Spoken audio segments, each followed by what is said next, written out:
Crystal Coelho engineering करता father कोसेसा college Verna Goa. आयची कविताचे नाव जावन आसा पिरजेंत। सांता पोक्ताची गोंयची फेस्तां आमची शेकडे पयलीं पुर्वजांनी मनयलोली। आजून पासून गोंयकारांक एकवटान दवरलोली। सोयरी आनी फामिल्यो एकामेकागेर वेताली। क्रिसमसाच्यो परबो गोणगोणान सोबयतात। एकामेकाक ओत्रेक दिवन संतोषान भरतात। इगर्जांनी मिसान वांटो घेवन देवाचे उतर घेतात।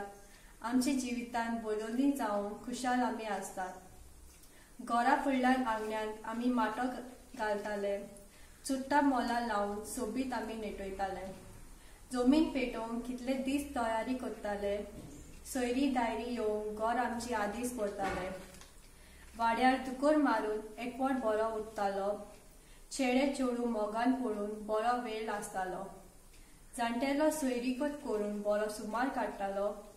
रातचो आंगण्यान डान्स करून रातभर नाचतालो। दोदोल बिबीक खावन जिबेर रूच येताली। कोरमोला सोरपातेल पळयतकूच उर्बा वाडटाली। शेजारी एकामेकागेर सांगवात घेवन वेताली। मनशाचे नाते वाडोवपाक ही फेस्तां दवरलोली। पिरजेंत फेस्त करून होजने मारतालो। नोवेनाचे दिसांनी वाड्यार लोक एकवटालो। मुज्क वाजोवन वाड्यार गणगण जातालो। नव्या वर्सा फेस्ताक काळजा संतोष मेळटालो। देव बरें करूं।